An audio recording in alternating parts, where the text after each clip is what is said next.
Êxodo capítulo 3.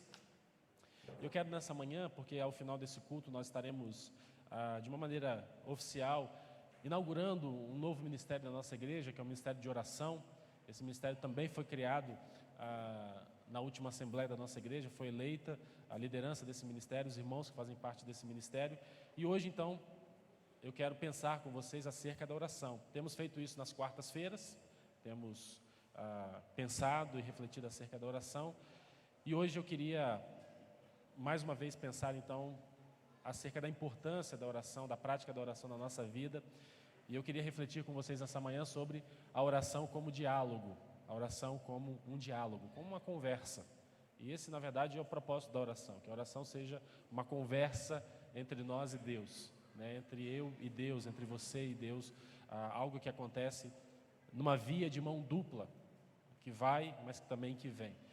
E esse texto, para mim, ele é muito significativo quando nós olhamos para a vida desse grande servo de Deus que foi Moisés, onde a Bíblia fala, por exemplo, lá em Êxodo 33, nós estamos no capítulo 3, mas se você for lá no capítulo 33, no versículo 11, você vai ver que a Bíblia fala que Moisés falava com Deus como alguém que conversava face a face. Tamanha era a intimidade. É claro que isso não acontecia literalmente. Nenhum ser vivo, nenhum homem, a não ser Adão e Eva, antes de pecar, contemplaram a face de Deus. Isso é impossível. Seríamos fulminados, porque nós temos um corpo corruptível. A Bíblia dá a entender que, na verdade, a intimidade com eles era tão grande que eles conversavam como se estivessem face a face. Os irmãos lembram que lá no Monte Sinai, por exemplo, Deus não permitiu que Moisés visse a face dele. Ele teve que se esconder, ele só viu o passar da glória de Deus de costas, porque se ele visse de frente com os seus próprios olhos, ele não continuaria vivo. E é muito interessante, então, quando a Bíblia apresenta esse homem que dialoga com Deus, que conversa com Deus. E eu entendo que nós podemos aprender aqui algumas lições importantes. Se hoje nós estamos dando início a esse ministério, que eu creio ser um ministério importantíssimo dentro da vida da igreja, nós precisamos orar mais, nós precisamos nos colocar diante de Deus em oração. Tenho dito nas quartas-feiras que eu preciso crescer na minha vida de oração, não estou satisfeito com ela, preciso aprender a orar mais e melhor. Essa é uma constatação que eu faço acerca da minha vida. Eu entendo que isso também acontece na vida da igreja. E nós precisamos, então, aprender. E aqui eu aprendo 4 coisas importantíssimas acerca dessa experiência. Então vamos ler Êxodo capítulo 3, do versículo 11 ao versículo 14, e depois capítulo 4, do versículo 10 ao versículo 13. Primeiro, Êxodo 3, de 11 a 14, a palavra de Deus diz: Moisés perguntou a Deus: quem sou eu para ir falar com o rei do Egito e tirar daquela terra o povo de Israel? Deus respondeu: eu estarei com você. Quando você tirar do Egito o meu povo, vocês vão me adorar neste monte, e isso será uma prova de que eu o enviei. Porém Moisés disse: quando eu for falar com os israelitas e lhes disser, o Deus dos seus antepassados me enviou a vocês, eles vão me perguntar, qual é o nome dele? Aí, o que é que eu digo? Deus disse: eu sou quem sou. E disse ainda: você dirá o seguinte: eu sou, me enviou a vocês. Pule agora capítulo 4, versículos de 10 a 13. Moisés respondeu ao Senhor: ó Senhor, eu nunca tive facilidade para falar, nem antes nem agora, depois que começastes a falar comigo. Quando começo a falar, eu sempre me atrapalho. Porém o Senhor lhe disse: quem dá boca ao ser humano? Quem faz com que ele seja surdo ou mudo? Quem dá a vista ou faz com que fique cego? Sou eu, Deus, o Senhor. Agora vá, pois eu o ajudarei a falar e lhe direi o que devo dizer. Aí Moisés pediu: não, Senhor, por favor, manda outra pessoa. Pai, quando nós estamos agora nesta manhã pensando acerca dessa importante disciplina espiritual das nossas vidas, que é a oração, pedimos que o Senhor venha sobre nós com o Teu Santo Espírito, nos capacitando a compreender, ó Deus, aquilo que o Senhor deseja para nós nessa manhã. Leva-nos, ó Deus, a ter uma vida de oração produtiva, poderosa, uma vida de oração que produza frutos, ó Deus, quando crescemos no nosso relacionamento contigo, quando aprendemos mais acerca do Senhor, quando nós compreendemos, ó Deus, tudo aquilo que o Senhor está realizando, a obra que o Senhor está realizando nas nossas vidas, mas também na vida da tua igreja, na vida do mundo todo, para que a partir disso possamos nos colocar como cooperadores do Senhor. Faz isso, Senhor, porque nós precisamos. Faz isso, Senhor, porque nós carecemos. Faz isso, Senhor, porque sem a tua ajuda nós não vamos conseguir. Por isso, tudo isso nós te pedimos, em nome de Jesus. Amém. Amém.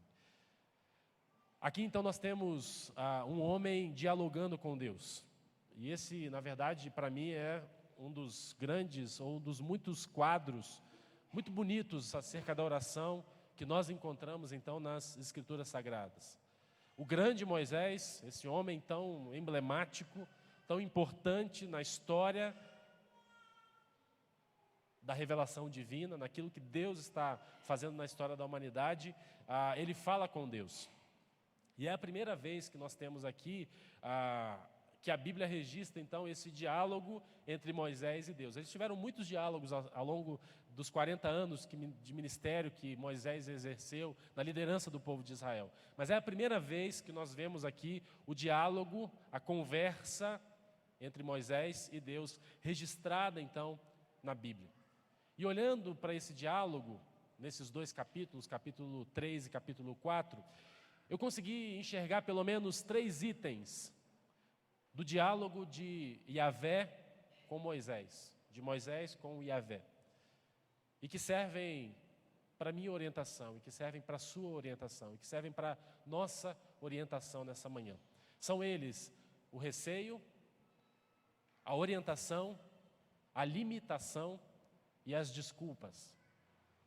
Receio, orientação, limitação e as desculpas. E eu quero passar sobre eles rapidamente com vocês nessa manhã, porque eu creio que quando nós dialogamos com Deus, quando nós conversamos com Deus, quando nós nos colocamos diante de Deus, não para colocar diante dele um punhado de palavras, muitas vezes que não tem conexão com aquilo que nós estamos vivendo, passando e sentindo nos nossos corações. Quando há um verdadeiro diálogo, uma verdadeira conversa com Deus, nós podemos sim apresentar diante dele os nossos receios. Foi isso que Moisés fez.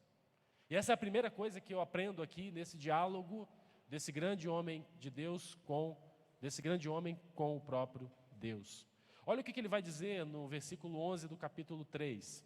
Moisés perguntou a Deus: quem sou eu para ir falar com o rei do Egito e tirar daquela terra o povo de Israel? Quem era Moisés naquele momento? Moisés era um fugitivo da justiça egípcia. Mesmo sendo aquele que havia sido criado no palácio de Faraó, mesmo sido tornado neto de Faraó, porque ele foi adotado pela filha de Faraó, no capítulo 2, no versículos de 11 a 15, nós vemos um Moisés fugindo, depois de cometer um crime. Que crime foi esse? Ele mata um egípcio. Ele vê um egípcio subjugando alguém do seu povo, um hebreu que estava sendo castigado severamente, e ele, tomado num momento de cólera, de fúria, ele mata aquele homem. E ele estava em maus lençóis, porque mesmo sendo alguém que havia sido criado no palácio de Faraó, ele era um hebreu. E de maneira nenhuma ele podia cometer aquele crime, muito menos contra um egípcio. E daí Moisés então foge. E ele tem que ficar um bom tempo retirado, longe dos seus, até que um dia Deus o chama aonde ele estava, para que ele conduzisse o povo de Israel nesta campanha de libertação que Deus estava então promovendo, de tirar o povo da escravidão do Egito. Por isso que Moisés então, quando Deus fala com ele, de pronto ele diz: quem sou eu? Eu acho que o senhor se enganou, deve ter sido um outro Moisés, não eu. Deve ter alguém aí com o nome Moisés, porque eu sou um fugitivo. Eu estou me escondendo, eu não posso voltar lá. O senhor não está entendendo, o senhor está chamando alguém que não pode voltar, porque se eu voltar eu posso ser preso. Eu não sei se naquela época já havia, as penas caíam, Ednilson, não sei se era igual aqui no nosso, porque aqui no nosso país a gente sabe que depois de um tempo as penas caem, né? Você não tem mais que cumprir a pena. Não sei como é que acontecia lá. Mas Moisés era um criminoso, Moisés era alguém que devia a justiça egípcia. Como é que alguém, um criminoso, podia ser agora levantado como líder nacional? Como homem que lideraria cerca de 2 milhões de hebreus nesse processo que Deus estava conduzindo de tirar o seu povo, da escravidão. Como é que Faraó receberia Moisés? 40 anos depois de ter ficado esse tempo todo longe, fugido. A tarefa, com certeza, o que passou na cabeça de Moisés: Senhor, essa tarefa não é para mim, essa tarefa é para outra pessoa. O Senhor, de alguma maneira, deve ter se equivocado e eu compreendo isso. Então, quem sou eu? Quem sou eu para fazer aquilo que o Senhor está mandando eu fazer? Quem sou eu para ser esse homem que vai diante de Faraó, pedir que Faraó deixe o povo ir, adorar a Deus, servir a Deus, viver para Deus? É claro que, no primeiro relance, a gente pode até ver um senso de humildade em Moisés, né? Poxa, um homem humilde, reconhecia suas limitações, mas na verdade não era isso. Moisés começa aqui a expor diante de Deus os seus receios, mas o que eu aprendo com ele aqui é que não há nada de errado em eu fazê-lo. Eu posso sim apresentar diante de Deus os meus receios, as minhas limitações. Eu posso colocar diante de Deus aquilo que eu entendo que é um empecilho, que se torna um empecilho para eu assumir as responsabilidades que muitas vezes Deus coloca diante de nós. Pode ser, por exemplo, uma responsabilidade da igreja. Aí o pastor chega para você, não pastor não, o ministro de música chega para você: irmã, eu acho que você tem uma excelente voz, eu acho que você poderia ajudar a gente no coro. Quem sou eu? Que isso? Eu não sei cantar, eu nunca fiz aula de música, eu sou desafinado. E aí a gente começa, eu fico nervoso lá na frente. E aí a gente começa a apresentar, então, os nossos receios. Temos receios também no nosso trabalho. Muitas vezes somos desafiados, se exige algo que é maior do que a gente pensa que nós somos, e a gente sente, então, receios. Temos o receio diante de muitas coisas: trabalho, família, igreja. Mas o que eu aprendo com Moisés aqui é que eu posso dizer isso para Deus, que eu posso apresentar diante de Deus os meus receios. Não há nada de errado quanto a isso. Moisés não se considerava à altura daquela tarefa, por isso ele colocou isso diante de Deus. Mas é claro que eu não posso deixar que o meu receio me impeça de ser aquilo que Deus quer que eu seja. Porque a resposta de Deus para Moisés foi essa, versículo 12: certamente eu serei contigo. E Deus já disse isso para você, meu querido irmão. Jesus, quando ascendeu aos céus, ele disse para os seus discípulos e para todos aqueles que creriam nele: eis que eu estarei convosco todos os dias, até a consumação dos séculos. Isso é o suficiente. Temos receios? Claro que temos. Podemos apresentar esses receios diante de Deus? Devemos.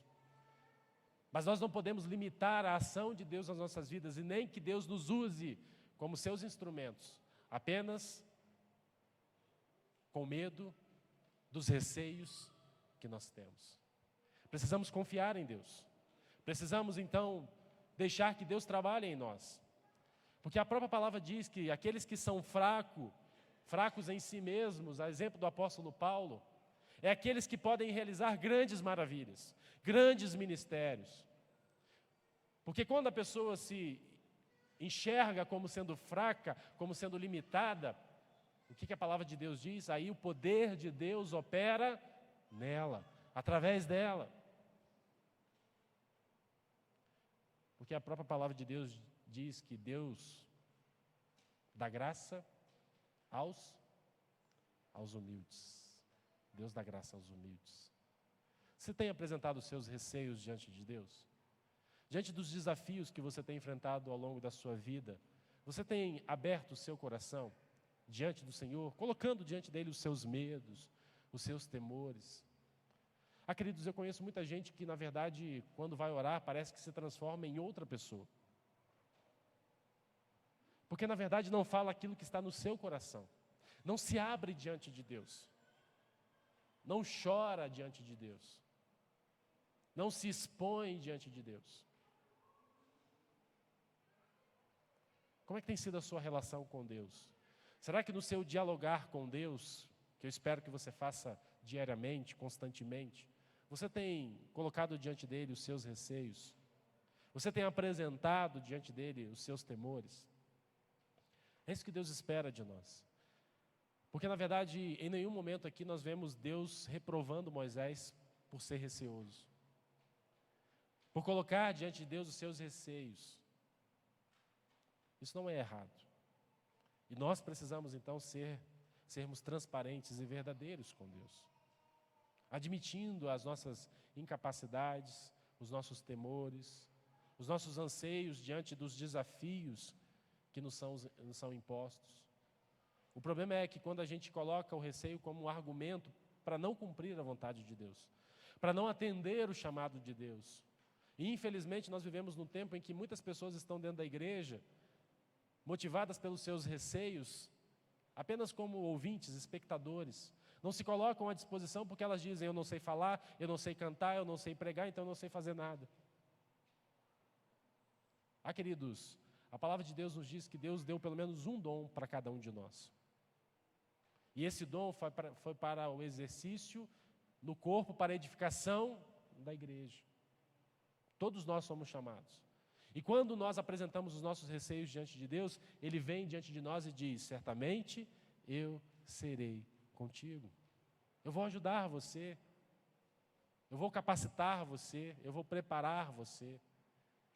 Eu vou abençoar você de maneira que você consiga realizar aquilo que eu quero que você faça. E que seja bênção na sua vida e na vida da igreja. Mas eu aprendo aqui também, nessa conversa, nesse diálogo, que nós não devemos ter apenas receio, que nós podemos apresentar diante de Deus os nossos receios, mas também nós devemos buscar diante de Deus orientação. Moisés primeiro apresenta o seu receio, mas depois, vencido então o receio que ele coloca diante de Deus, ele busca orientação. Olha o que ele vai dizer no versículo 13, capítulo 3. Porém Moisés disse: quando eu for falar com os israelitas e lhes disser: o Deus dos seus antepassados me enviou a vocês, eles vão me perguntar: qual é o nome dele? Aí, o que eu digo? O que eu vou dizer? Quando eu chegar diante deles e disser: olha, Deus apareceu diante de mim, ou um ser apareceu diante de mim, que eu creio ser o Deus verdadeiro, em nome de quem eu vou apresentar? Em nome de quem eu vou falar? Que Deus é este? Talvez a sua versão seja essa pergunta que Moisés faz. Que Deus é este? Porque há centenas de deuses aqui no Egito. Quem é o Senhor que está agora aparecendo para mim, dizendo que eu vou conduzir e vou ser o instrumento de Deus para libertar o povo da escravidão? Eu fui acostumado e vivi num palácio em que existiam estátuas de tudo quanto é tipo de Deus. Que Deus é esse? Queridos, como nós precisamos de orientação, não é verdade? Como nós precisamos de orientação? Precisamos de orientação no nosso trabalho, precisamos de orientação na nossa relação com o nosso cônjuge, na nossa relação com os nossos filhos, precisamos de orientação na nossa vida social, online e offline. A gente precisa hoje dizer isso, né? Aliás, até é interessante a gente pensar nisso, né? Tem tanta gente se portando inconvenientemente online, não sabe se comportar e conviver em redes sociais, se expõe e coloca em xeque a credibilidade do Evangelho, curtindo, compartilhando, colocando algumas coisas, Facebooks afora, WhatsApp afora. Precisamos ter cuidado. Precisamos de orientação porque muitas vezes nós não sabemos como proceder. E, na verdade, precisamos sempre olhar para nós como alguém que não sabe como agir. Porque a própria palavra de Deus diz que enganoso é o coração do homem. Quem o conhecerá? Quem o conhecerá? Achei muito interessante uma frase de Martim Lutero, que eu até compartilhei numa rede social essa semana, em que ele diz que ele temia mais aquele que estava dentro dele do que aqueles que estavam fora. E essa precisa ser a nossa percepção, a nossa compreensão de que nós somos falhos, de que nós somos limitados, que nós precisamos de orientação. No livro de Provérbios, quando nós olhamos, então, fazemos uma leitura daquele livro, fica claro ali que, na verdade, só os insensatos se consideram sábios. E há tanto insensato hoje nos nossos dias, né? Pessoas que se acham sábios, pessoas que se julgam sábios, pessoas que se olham como sendo melhores do que as outras. Mas, na verdade, só um insensato sabe tudo. Precisamos e devemos pedir orientação a Deus. Abra sua Bíblia lá em Tiago, capítulo 1, versículo 5. Tiago 1:5. A palavra de Deus diz: mas, se alguém tem falta de sabedoria, peça a Deus, e Ele a dará, porque é generoso e dá com bondade a todos. Precisamos pedir sabedoria a Deus, precisamos ir até Deus para buscar orientação.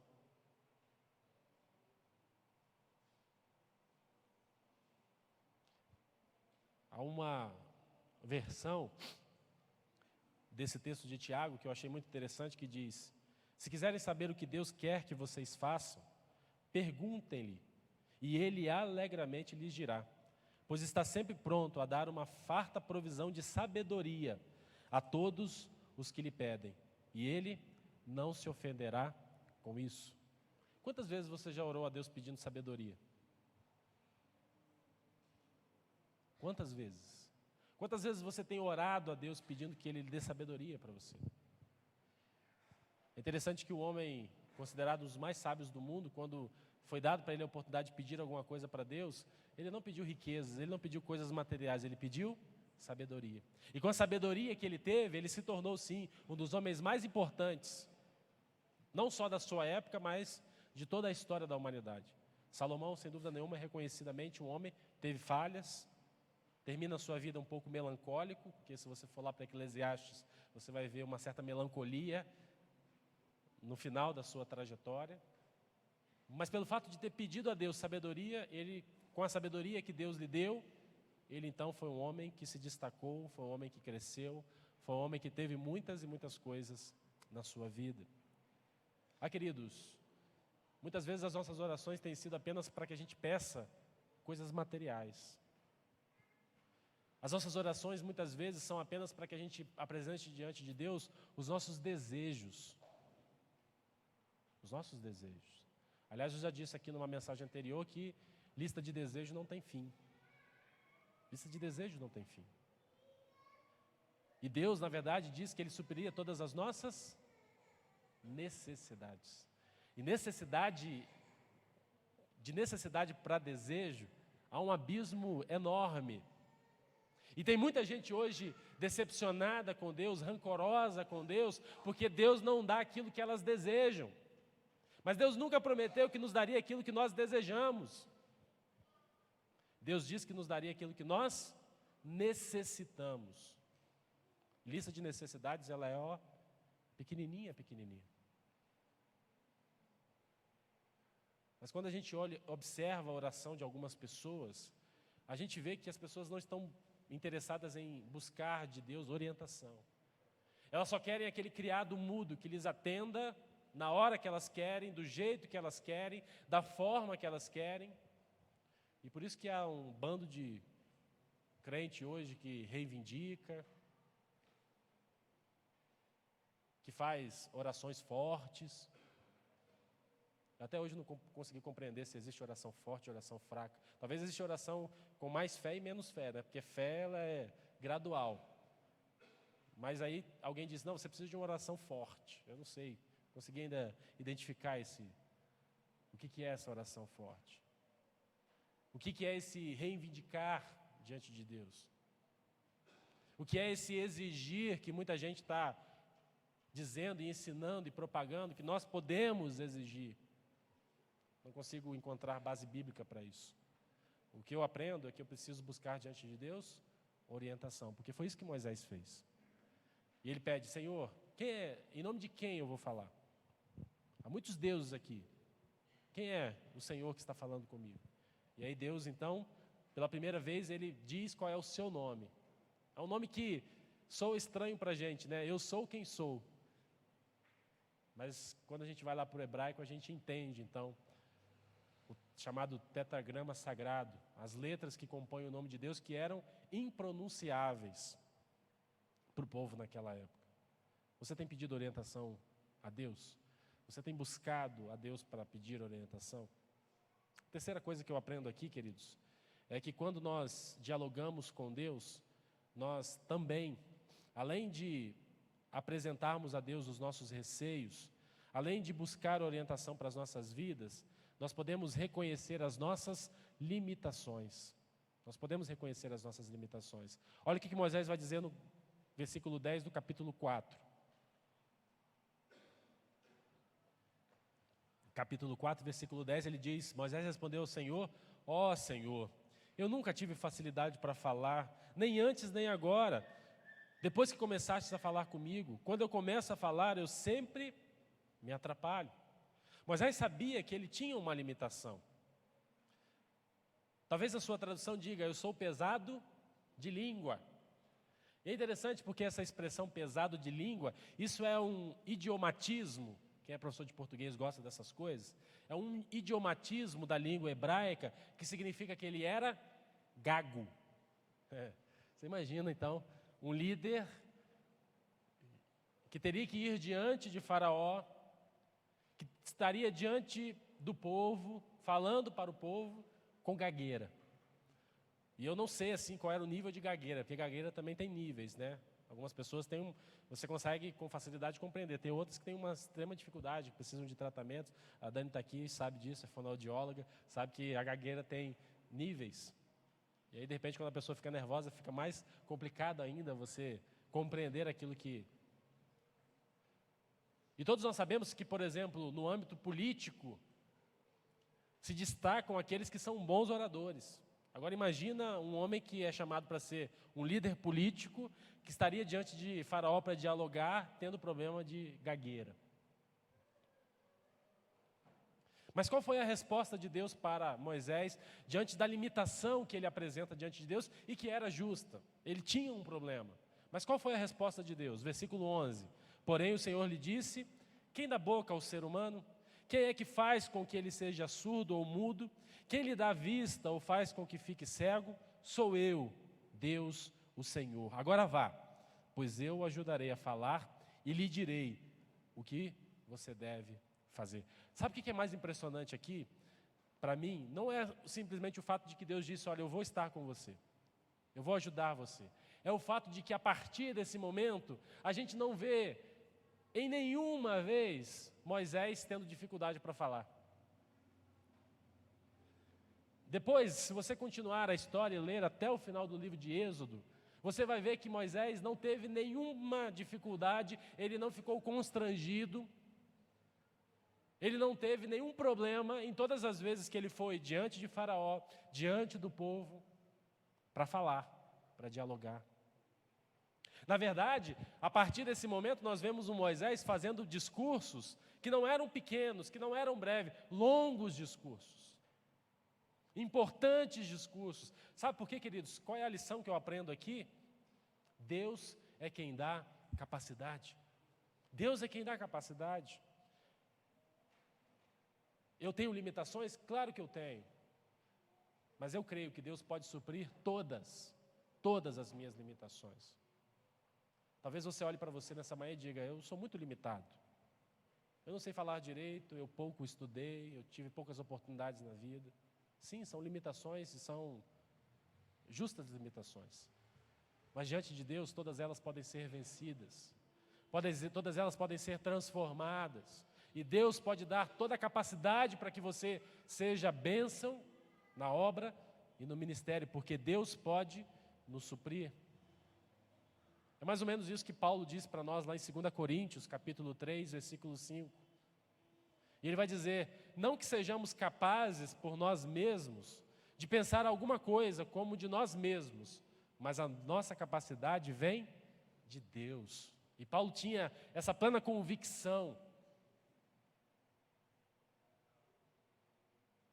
Aliás, para Paulo foi dado, e Deus permitiu que um espinho na carne estivesse presente na vida dele. Ele ora 3 vezes e Deus não o livra, para que Deus mostrasse para ele que ele precisava se ver como um homem fraco, como um homem limitado, e a partir disso o poder de Deus operasse nele. Aliás, esse texto, só fazendo um parênteses aqui, esse texto é um texto que aqueles que defendem a chamada teologia da prosperidade têm muita dificuldade para dizer por que Deus não tirou o espinho na carne de Paulo. Ele ora 3 vezes, e olha que nós não estamos falando nada mais, nada menos que o apóstolo Paulo, né? A gente não vê Paulo exigindo, determinando, dizendo está amarrado. A gente não vê Paulo fazendo nada disso. E a resposta de Deus para ele foi: a minha graça te basta, esse espinho vai ficar aí. Eu não vou tirar. E ele vem para humilhar você, porque Paulo fala que era um mensageiro de Satanás que esbofeteava ele. Esbofetear alguém na cultura judaica era um estado de humilhação grande. Dar um tapa na cara de um homem na cultura judaica era bem diferente do que é nos nossos dias, que ainda continua sendo um estado de humilhação. Mas naquele tempo, naquela cultura, e era isso que Paulo estava dizendo que aquele espinho fazia na vida dele. Esbofeteava ele. Eu não sei como é que esse pessoal da teologia da prosperidade explica esse versículo, ou esse texto. Porque Paulo orou 3 vezes e Deus não respondeu da forma como Paulo queria. E depois, em nenhum momento, a gente vê Paulo orando de novo e pedindo a Deus que tire de novo esse espinho. Não, Paulo simplesmente se conteve. E permanece, e continua a sua obra, o seu ministério, mesmo tendo que lidar com aquele espinho que era enviado por Satanás. Queridos, podemos sim reconhecer as nossas limitações diante de Deus. Mas precisamos nos colocar diante dele dizendo: Senhor, eu sou limitado. Mas se o Senhor quiser, o Senhor vai me capacitar. Se o Senhor quiser, o Senhor vai lidar e vai vencer a minha limitação, de maneira que eu vou ser usado para o Senhor, para a tua obra, para o teu reino, para a tua glória. Porque é o Senhor quem dá capacidade. As minhas limitações, todas elas podem ser supridas pelo poder do Senhor, pela ação do Senhor na minha vida. Por último, queridos, outra coisa que eu aprendo aqui nessa oração como diálogo, além de reconhecer as nossas limitações, além de buscar orientação e além de expor os nossos receios que nós podemos fazer, nós não devemos apresentar diante de Deus falsas desculpas. Nós não podemos apresentar diante de Deus falsas desculpas. No capítulo 4, no versículo 13, depois de ter então esse diálogo, depois de apresentar, primeiro ele apresenta receio, depois ele pede orientação, porque ele coloca como uma barreira não saber quem é que estava falando com ele. Ele pede que Deus dê o seu nome para que, ao se apresentar ao povo, ele saiba dizer em nome de quem ele estava vindo. Depois de apresentar diante de Deus as suas limitações, dizendo: eu sou gago, eu tenho uma língua pesada, eu tenho dificuldade de fala, Moisés apresenta então o seu último argumento. E ele apresenta diante de Deus uma falsa desculpa. Porque ele vai dizer no versículo 13: aí Moisés pediu: não, Senhor, por favor, manda outra pessoa. A rigor, queridos, quando nós olhamos para o texto, parece que, na verdade, Moisés não está dando uma desculpa. Ele só está apenas fazendo um pedido para Deus: Senhor, manda outro. Mas, na verdade, quando nós olhamos para o texto original, a gente percebe que, na verdade, Moisés estava se colocando diante de Deus com má vontade mesmo. É mais ou menos como se ele dissesse: Senhor, eu não quero ir, manda outro. Não é uma coisa suave, como o texto aparentemente, ou se nós olharmos de uma maneira superficial, pode nos dar a entender. Ele está colocando diante de Deus aqui má vontade para realizar a obra e o chamado de Deus. E como é que Deus reage, então, a essa má vontade de Moisés? Olha o que ele vai dizer no versículo 14. Então o Senhor ficou irado com Moisés e disse: por acaso Arão, o levita, não é seu irmão? Eu sei que ele tem facilidade para falar. Além disso, ele está vindo para se encontrar com você e vai ficar contente ao vê-lo. Você falará com Arão e lhe dirá o que ele deve dizer. Eu os ajudarei a falar e direi o que vocês devem fazer. Queridos, o que eu aprendo aqui, de uma forma bem direta, é que receios Deus aceita, é que dúvidas Deus aceita, que limitações Deus compreende. Mas uma coisa que Deus não aceita é má vontade. É má vontade. Má vontade Deus não aceita. Cuidado com a má vontade na vida cristã. Por vezes nós nos deparamos com pessoas que fazem a obra, realizam o trabalho, mas fazem de má vontade. Fazem por obrigação, talvez com o propósito de agradar o pai, a mãe, o cônjuge, a esposa, os filhos, a família, por causa da tradição religiosa que existe no seu contexto. Mas há muita má vontade nos seus corações. Cuidado com a má vontade para orar. Tem muita gente que tem má vontade na hora de orar. Cuidado com a má vontade na hora de testemunhar. Cuidado com a má vontade na hora de fazer a obra de Deus. A única razão que eu aprendo, então, que eu vejo aqui, nessa história de Moisés, para que eu não me engaje na obra do Senhor, é a má vontade. Porque receio, Deus lida com ele. Dúvidas, Deus esclarece. Limitações, Deus supre. Agora, má vontade não tem jeito. De resto, a graça divina supera todas as coisas. Nos abençoa e nos capacita a fazer todas.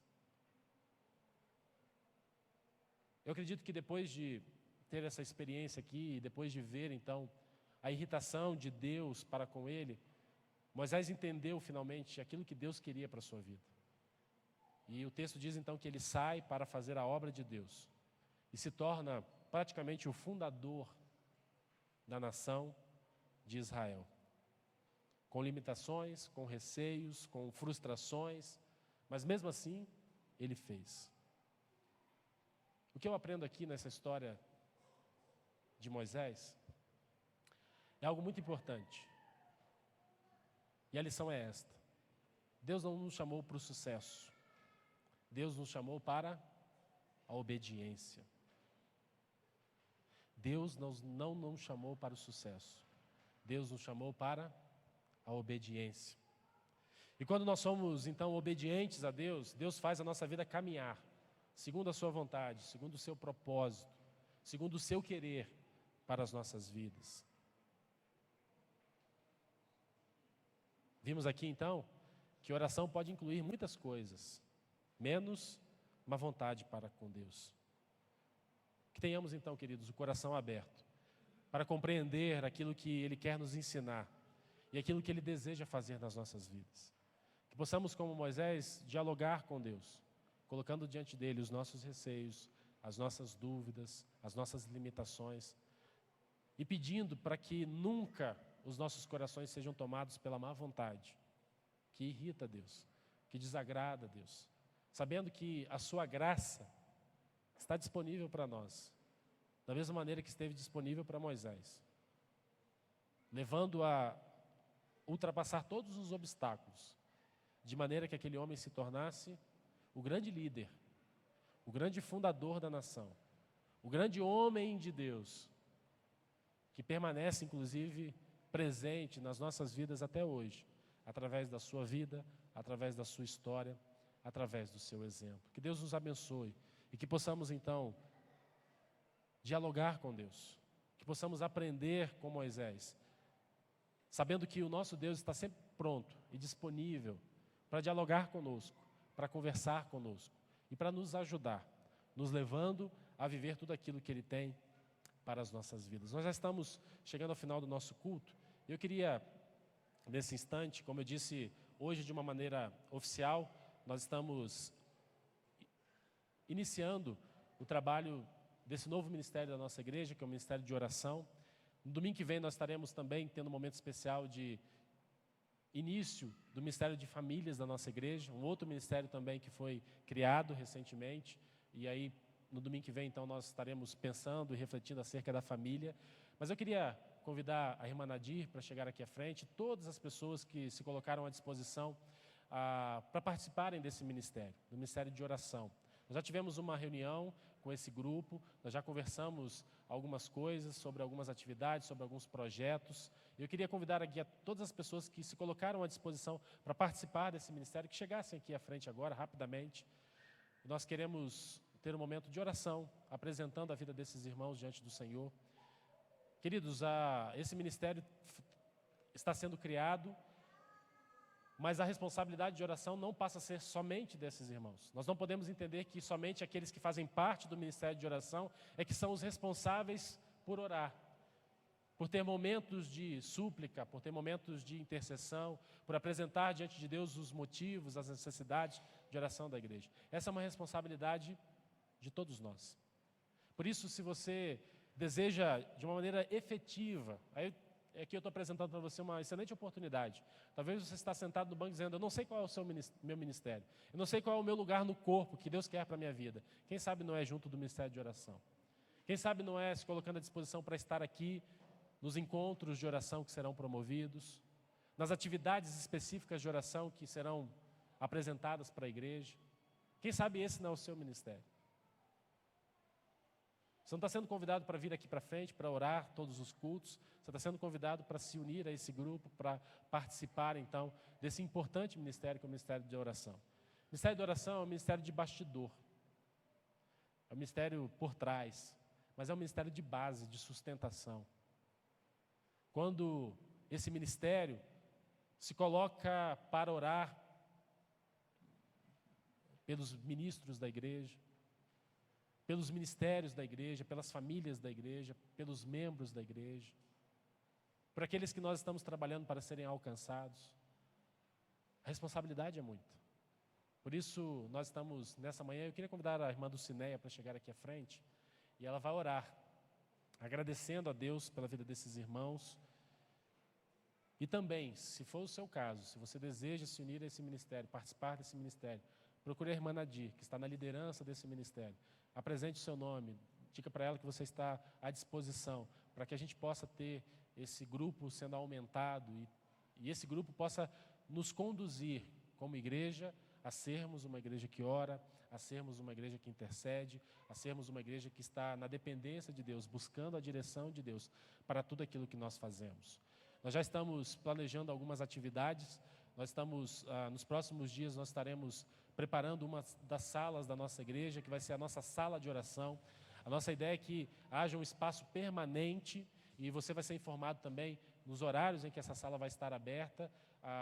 Por exemplo, antes dos cultos da nossa igreja, pelo menos meia hora antes dos cultos, essa sala vai estar aberta, vai ter um irmão que vai estar lá numa escala, e você vai poder chegar um pouquinho antes do culto começar. Quem sabe você chega angustiado, atribulado, precisando de uma palavra de oração, precisando de alguém que ore com você. Então você vai poder se dirigir a essa sala, ter um momento de oração, ter um momento de busca da face de Deus. Nós teremos também semanas de oração em que a igreja vai ser convidada para orar. Nós teremos 24 horas de oração ininterruptas na igreja, onde a nossa igreja vai estar 24 horas abertas e de hora em hora pessoas voluntárias estarão aqui para nós orarmos, para nós intercedermos pela obra missionária, pela igreja, por sua membresia, pelas famílias. São tantos os motivos, são tantas as necessidades de oração, e o que nós queremos é então envolver a igreja nessa importante disciplina espiritual que é a oração.